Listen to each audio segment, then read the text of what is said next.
On this special episode of the Josh Zodiac podcast, I will be giving my review of WWE's Clash at the Castle, held in Glasgow, Scotland. I will go over each match, give my rating, and an overall letter grade of the show. You don't want to miss this. This is the Josh Zodiac podcast.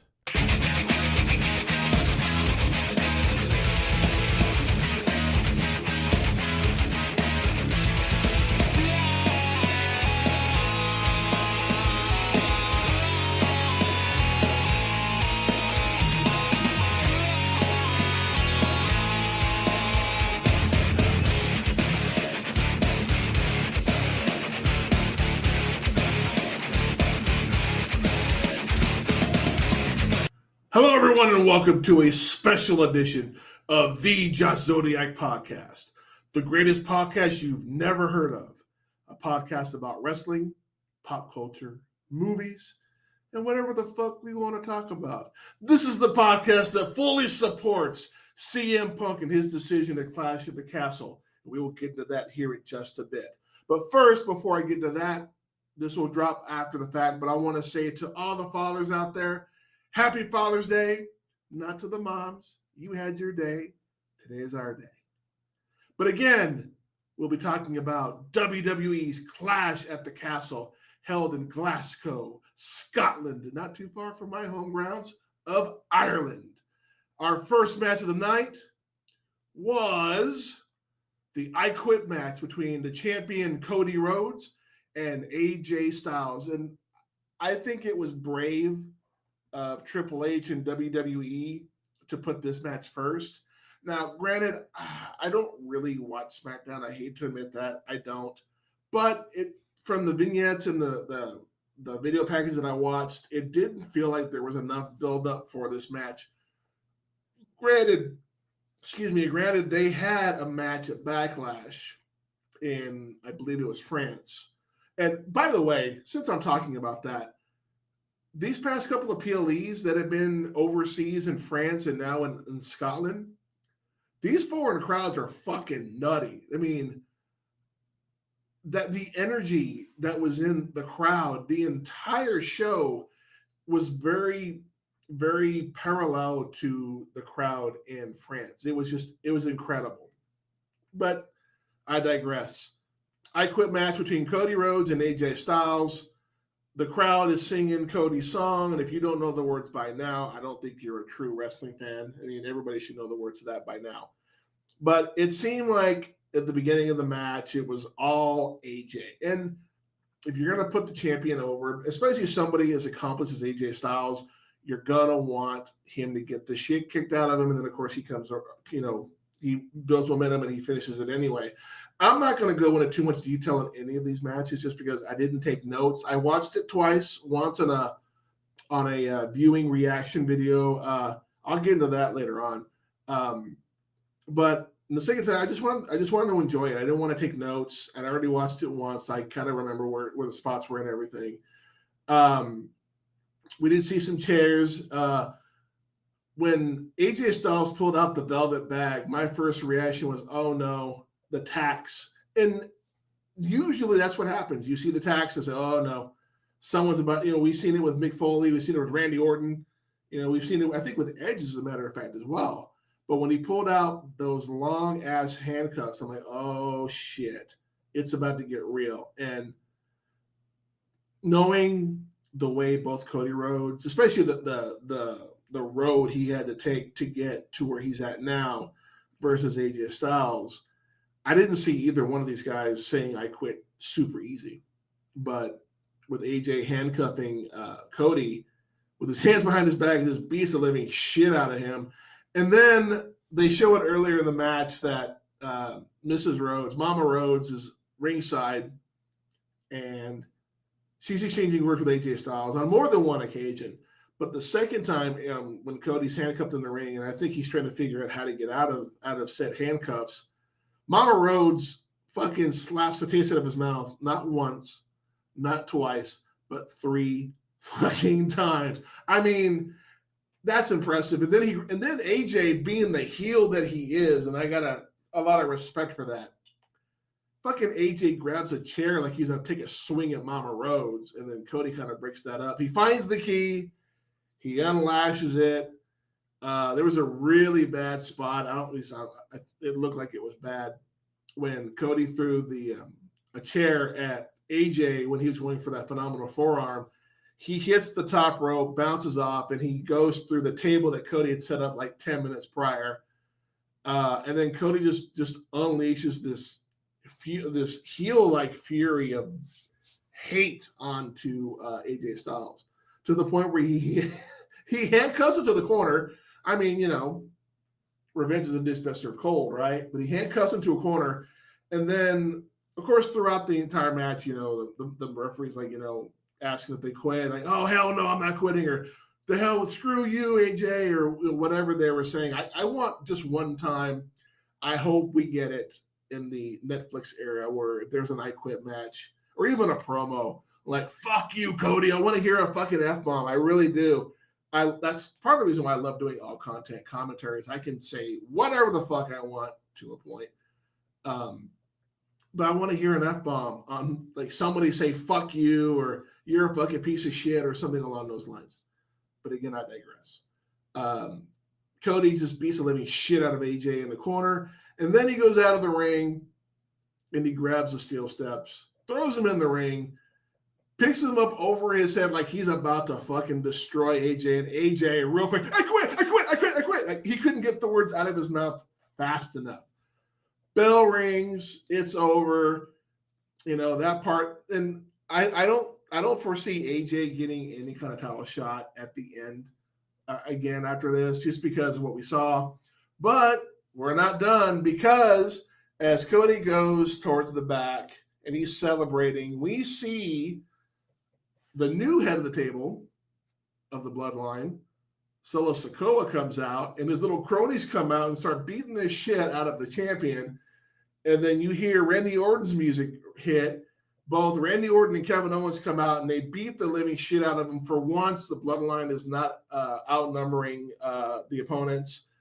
They send him to the back, and there was a shot of Randy Orton looking at the title belt that Cody was holding, like, yeah, keep it warm, bro, because I'm coming for it.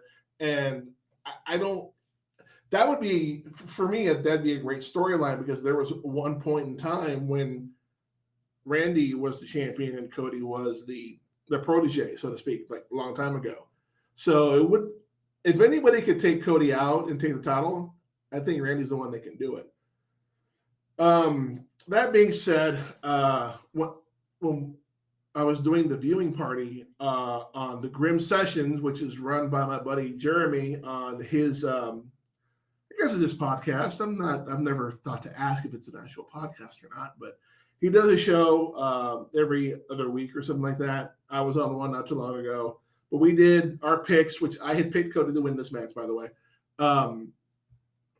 Not only that, but we did our ratings out of 5 stars. I gave this one a 4 out of 5, and I only gave it a 4 out of 5 because of what happened at the end. It was almost like a heel push at the end with Cody. Like, he just went to a very dark place, and I kind of wanted to see it, and we didn't. And I'm like, okay, fine. It is what it is. But the attack by the Bloodline at the very end definitely pushed it up to a 4. These are already pre-ranked from yesterday. Some of them might change just because of what happened.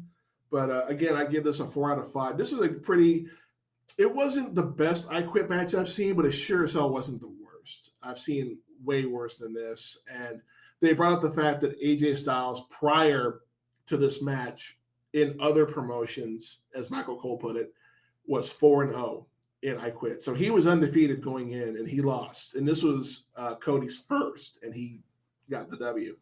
So it is what it is. But moving on, and again, this is a match I hadn't, and this happened the last PLE at the one in Saudi Arabia. I forget what it was called. Oh, the King and Queen of the Ring. That's right. We had the Women's Tag Championship triple threat match between Bianca Belair and Jade Cargill, Alba Fry and Isla Dawn, who are the hometown favorites because they're both from Scotland, and then Shayna Baszler and Zoe Stark.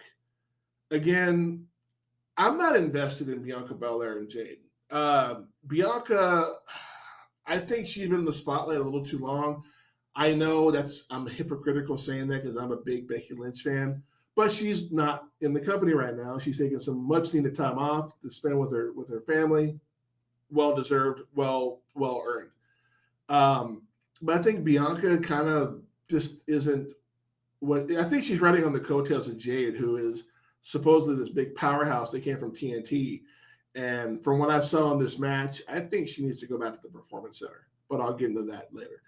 But like I said, I was not 100% invested in this match. And boy, did they make me eat my fucking words, because this match was a fucking banger. This match, from the word go, just everything going on. There was a couple of double spots where Bianca and Jade both do vertical suplexes on, I forget who they did them on. It was just back and forth, a lot of just bodies flying everywhere. There was a top rope suplex, 2 of them, I think, as a matter of fact. But later on in the match, and I couldn't help but laugh. Jade gets the hot tag. She goes to springboard, kicks somebody from the top rope, and she fucking whiffs. And I'm like, oh God, this does not help your credibility in the company right now, because, can I do it? Probably not. I'm a big fucking dude. I'd fall flat on my ass, but she's an athletic person, and I just don't understand, excuse me, how she missed that spot. It is what it is. And then later on in the match, she gets put into a chokehold of some sorts. The ref never saw it, but we saw it. Commentary team saw it. Jade fucking tapped. Let me say that again. Jade Cargill tapped to a chokehold. The ref never saw it. I don't know if that was intentional or if she was really if she had the move on too tight and she couldn't breathe. I don't know. I just know she did it again in front of the ref, and the ref didn't stop it because that wasn't the spot. Whatchamacallit. But at the end of the day, Jade and Bianca do some sort of like tag team move where they do a DDT into a German suplex. Jade goes for the pin. Nope. She gets thrown off by, I believe, Alba Fry. I get those two mixed up. She ends up going for the pin. And we have new WWE Women's Tag Team Champions in Alba Fry and Isla Dawn. The fucking Scottish crowd went fucking nuts. Just based on what Michael Cole was saying, it had been a couple of crazy weeks for, I believe it was Alba Fry. She had some personal shit going on. I don't think they went into too much detail. If they did, I didn't really hear it. But they had a lot of going on. They had their family right there in the front row. Flowers were exchanged. Tears were shed. It was a great, great fucking moment. It was a great match. It definitely made me eat my words. I know Jeremy, when we were watching it, had said, jokingly, this is the match of the night. And it came pretty fucking close. It definitely made me shut the fuck up and put a little respect on the women's tag team division. But that being said, I said it before and I'll say it again. I think Jade needs to go back to the Performance Center or maybe even NXT because she's not ready for the big time. Yeah, I don't think AEW really gave a shit. They do a lot of unsafe shit over there, but for WWE, they tend to be more reserved, and for good reason. You don't want to hurt people on purpose. But I really think that Jade needs to go back to the drawing board and kind of relearn and just some fundamentals. I'm not saying she's doomed and she should never come back. I'm just saying that she needs to learn how to do the spots and not fuck up the way she has in the past. She's almost becoming the new Nia Jax of the company. And Nia was notorious for hurting people. And before that, it was Sasha Banks. So she's definitely in that line. But with that being said, I gave the match 4.5 out of 5. This match was incredible. Just by the grade I'm looking at, it was the match of the night. It was incredible. We saw new champions crowned in their home country, Scotland.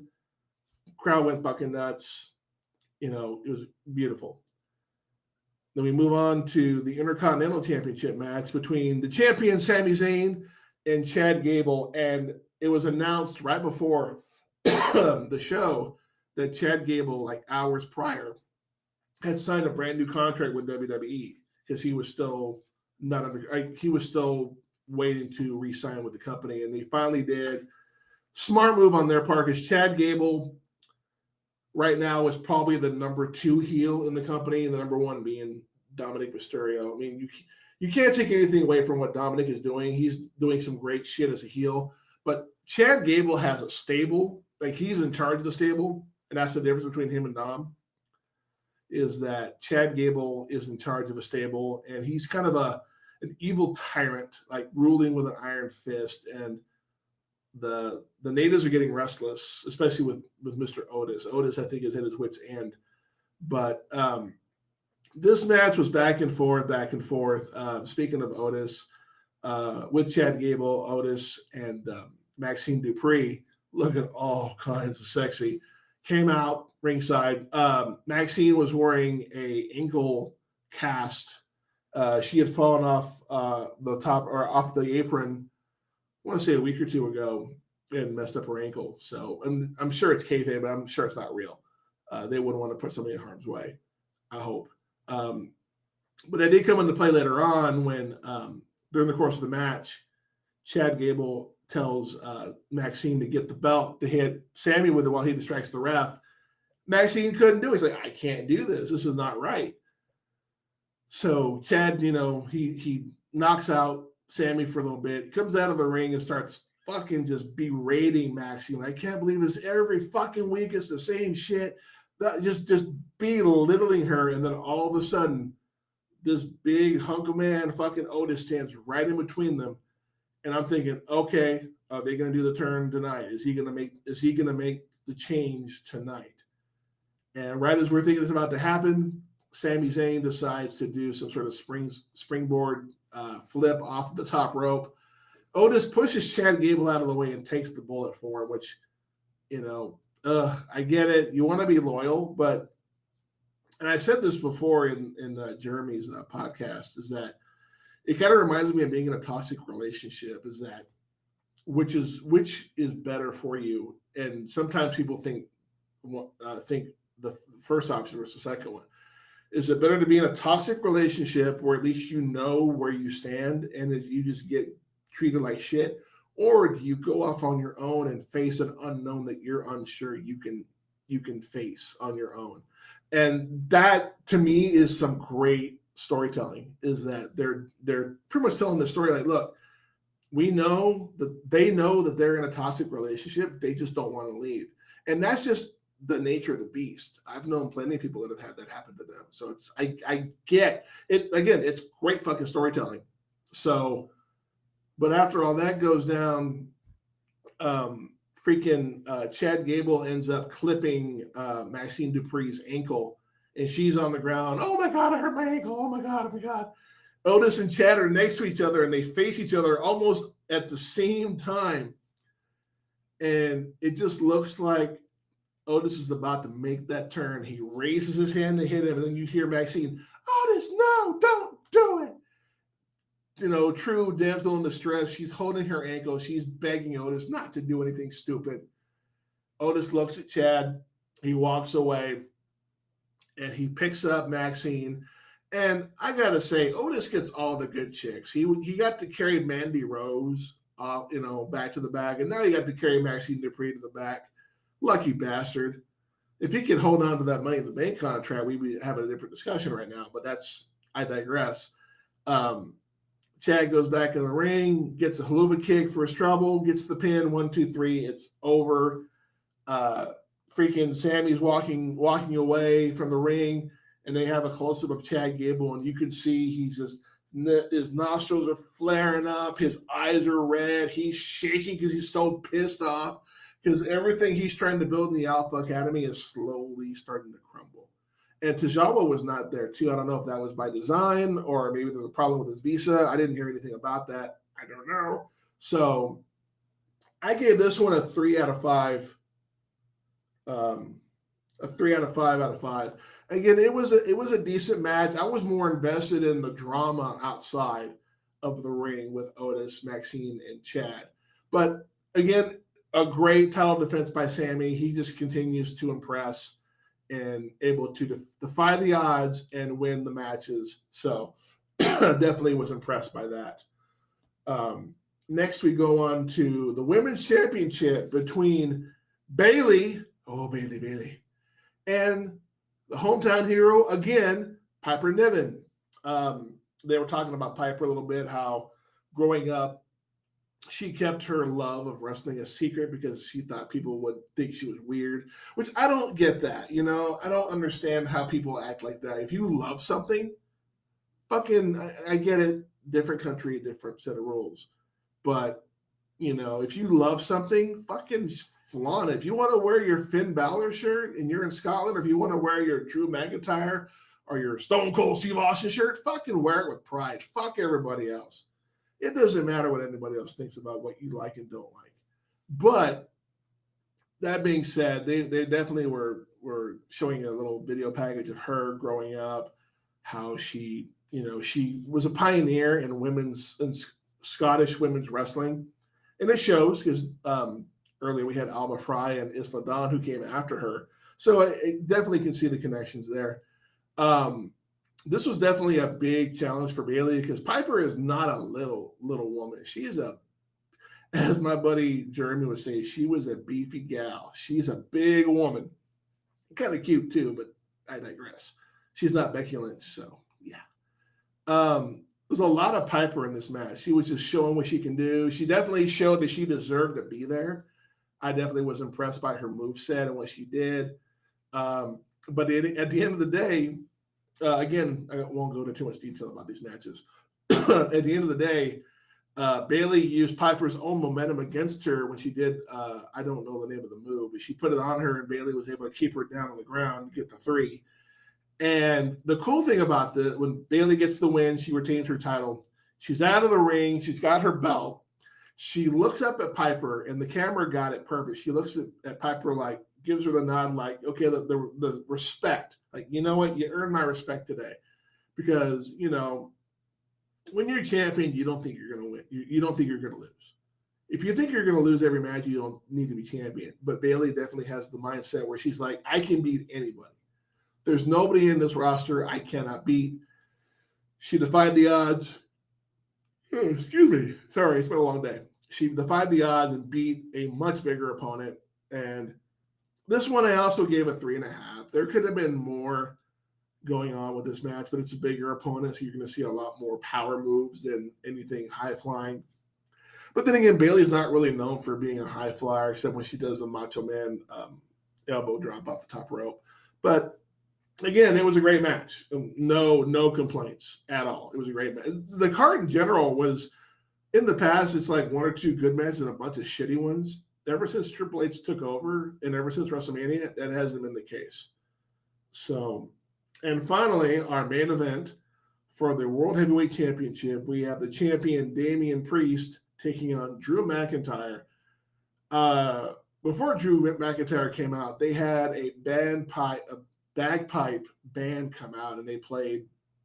I don't know what they were playing. I didn't really, not that I wasn't listening, but I didn't get a chance to hear it because we were talking and everything. But he has them come out. Then Damian Priest comes out and gets berated by boos. I'm like, you know, even though Drew, I don't even know who the real heel here in this is. You know, is it Drew or is it Damian? I guess in Scotland, what's he call it? Drew is the face and Damian is the heel. This was just a fucking powerhouse match. It's just all over the place. There was even a spot where Damian flipped over the top rope and his foot got stuck between the top and the middle rope. I don't know if that was planned or not, but it definitely did not look like it was. It looked pretty nasty. But, you know, being the professional that he is, Drew McIntyre took advantage and just started beating the crap out of him. They teased a couple of times. They teased a ref bump, and it didn't happen. There was one where even the ref jumped off the apron to avoid getting hit later on in the match. And again, they just went back and forth. And then it happened. The ref got hit, flew off the apron onto the barricade on ringside, and he was done, out. All right, cool. So they keep going like ain't no thing. Freaking Drew McIntyre reverses an Irish whip, goes into the ropes, and just delivers a Claymore of Claymores. Goes for the pin. There's no ref, but the crowd is counting. They got up to 6. And then you see a referee run into the ring. They don't show him on his face or her. They just show him. They showed the above the ground angle. They were way up high, and they showed the camera angle was behind the referee. But anybody who's been watching wrestling enough and knows profiles and silhouettes, you knew who the fuck it was. Like 1, 2, and then stops and looks at him, and you see him holding up his hand. They flip the camera, and lo and behold, it's the Chicago Sun, CM Punk, once again screwing Drew McIntyre. I'm sorry. I know there are people that don't like CM Punk. I fucking love CM Punk. He can do no wrong in my fucking eyes. I fucking love the man. He is great for wrestling in general. But I do think, based on what we saw in AEW, that the owner of that company, I don't care, Tony Khan or whatever the fuck his name is, he couldn't control the locker room. Triple H can, because Triple H used to be in the locker room, so he knows what to do and how to do it. So people are going to hate on Triple H. Well, people are going to hate on Triple H too, but people are going to hate on CM Punk, and that's just part of the business. Not everybody's going to like you. Personally, I love what he's doing. It's great storytelling. It's definitely setting them up for SummerSlam, Drew versus CM Punk, but. CM Punk stands up, so does Drew. Drew grabs him by the throat, pushes him in the corner like he's about to choke the life out of him, and then CM Punk delivers the low blow of all low blows, kicks him right in the dick, takes him to Dick Kick City. He falls down. Fucking Priest picks him up, puts him in his finisher, goes for the pin. The ref just happens to come in there and does the slowest count I've ever seen by a ref after a bump. Match is over. People are booing. The hometown hero comes a little short. There was a fan when CM Punk walked to the ramp to go backstage. There was a fan sitting right there, flipping him up with both hands. Just, fuck you, Punk, fuck you. And I'm like, dude, that's just great heat for that. I don't see CM Punk as a heel. I don't. He's not a heel, not blatantly anyway. But he found a couple of fans that are wearing CM Punk merch, and was over by them, and it's like, yeah, fuck that, yeah. I screwed him twice. He got punked twice by CM Punk, blah, whatever. And Drew McIntyre just lost his shit. On commentary, Bad News Barrett had to voice his opinion and was like, I can't believe this. He got, CM Punk is a travesty. He should be fined and or fired for what he did. Blah, blah. I've never seen a Brit go to a Scotch Aid ever. And if you've seen the movie Braveheart, you know what I'm talking about. I'm sorry. And that's just great storytelling. Again, I know I say it all the time, but this is just great storytelling. When you got the commentary team is like invested, like, what the fuck is this shit? You got Michael Cole trying to convince Otis to switch sides. And then you got Bad News Barrett on the coat, on the heels of Drew McIntyre saying, oh, he got fucked again. I can't believe this bullshit. Da, da, da. And my personal opinion, I think Drew, the character-wise, has built a lot of this on his own. This is all his own fault, because had he not taunted CM Punk at WrestleMania when he beat Seth Rollins, he would still be champion. But he's not. He got the shit kicked out of him by CM Punk, and then Damien cashed in, and the rest is history. A little fun fact at the end, there was a video that posted on TikTok, and I believe on YouTube, not YouTube, but Facebook. Samantha Irvin, who is adored by fans all over the world, says, okay, ladies and gentlemen, that was Clash of the Castle, like she does for every show. And the crowd just boo, they're booing her, right? And she's like, I'm sorry it didn't end up the way you wanted it. I'm like, Captain Obvious here. Like, we wanted to see Drew McIntyre win at home. But you got, of the 3 Scottish, or 4 if you count the women's tag team match, of the 4, that were in championship matches. 2 of them won the tag titles, and usually you don't win in your home country and or your home city or state. That's just the way WWE has been in the past. I don't know if they're changing that. I know Rhea won it back at Elimination Chamber, but that was Australia. It was right before WrestleMania. They were not going to drop the title to somebody right on the apex of WrestleMania. So that made sense. This, I think, personally, with the women's tag match, I think they want to give Bianca Belair and Jade a little more time to gel, especially Jade. Jade needs to go back and work on her shit. But the World Heavyweight match, in general, all of it, I gave it a 4 out of 5. Again, it was a great match. There was a couple of flubs. The whole show had a couple of flubs, a couple of botches, but they weren't anything that killed the show for me. Except for me with that Jade whiff, whatever she was trying to do. But that shit was just funny. It was a great show. Again, the crowd was electric. It was a great crowd. Taking nothing from that. But overall, I originally gave the rating of this show a B+. I'm weird. I give star ratings on the matches and then give it a B rate or give it a letter grade rating at the end. But I originally gave it a B+. I'm thinking I'm going to change that. I'm going to give it an A. Again, every match I was invested in. Well, let me rephrase that. I was invested once it started. Once it started going. Again, I had nothing invested in the women's tag match. That was probably the only match I didn't give a shit about.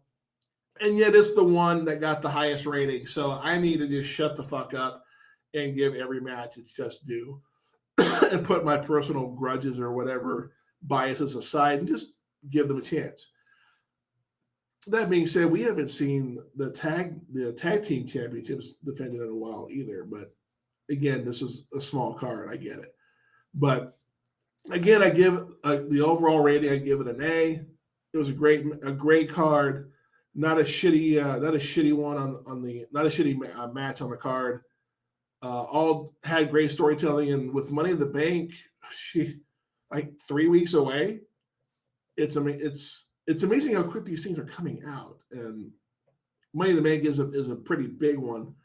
I'm just curious. I know the qualifying matches start Monday, which, by the way, Monday night Raw will be live in my hometown of Corpus Christi, Texas. I'm just curious what fan is going to fuck up this time, because the last time Raw was in Corpus, it was SummerSlam in 2015, 14. I forget what year it was. It was the year that we saw the Demon Finn Balor for the first time. He had just got called up to the main roster. He was taking on Seth Rollins. Seth Rollins was cutting a promo.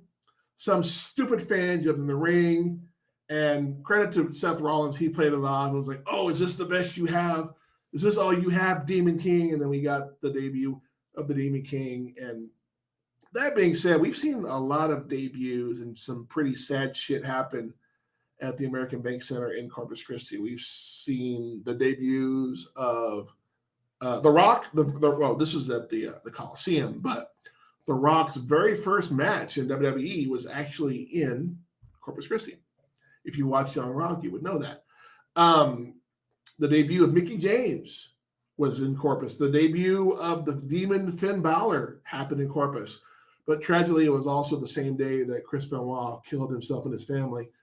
The Empty Arena show where they just paid tribute to Chris Benoit. I was living in California at the time, so I didn't get a chance to see that particular show live. But they ended up, from what I understand, they gave refunds for that show because they just didn't want to have the show. It just felt disrespectful to have a show after the passing of a great, at least what they thought at the time. They didn't know what was going on in the background. But I'm curious with Sami Zayn and Chad Gable, and even with Damian Priest and Drew McIntyre, I'm curious what the aftermath is going to be at Raw and Corpus tomorrow. And there's been teasing of Uncle Howie finally making his debut on Raw tomorrow night. So I have to wait and see what happens. I'll be Probably watching it the day after because I have softball practice tomorrow night. But again, like I said, I give this show an A. And Triple H has not disappointed. He has been incredible taking the reins, and I don't know how they're going to outdo WrestleMania, because WrestleMania this year was just I cannot remember WrestleMania in the past that was as good as this one. So they've set the bar really high. So I'm just curious where they can go from here. But again, like I said, my name is TJZP. This is TJZP Podcast, and this will conclude my review of Clash at the Castle 2024, held in Glasgow, Scotland. If you're listening, obviously you know where to find me, but for those of you that want to find other ways to find my podcast, you can find, I'm probably going to go away from the video podcast. I'm just going to do audio just because it's such a pain in the ass to do the video. So I'm going to do just audio. But going forward, I definitely will have the podcast, video podcast on YouTube, Spotify, iHeartRadio. And as of this morning, I am now on Amazon Music. Just search The Jazz Zodiac Podcast in any one of those, and you will find my podcast. You can also find me on X, the artist formerly known as Twitter, and that is going to be Josh Zodiac Pod. And you can also find me on TikTok. Just search The Jazz Zodiac. And of course, my Facebook page, just search The Jazz Zodiac Podcast. Like, subscribe, and follow all of them, please. I do have a Linktree as well. That is The Jazz Zodiac Podcast. That will take you to all of the formats I have except for Amazon. Like I said, I just got that today. So those are definitely going to be a work in progress. But like I said, my name is The Jazz Zodiac. This is The Jazz Zodiac Podcast. I hope you enjoyed this podcast and future ones that I put out there. We will see you next time. Make it so.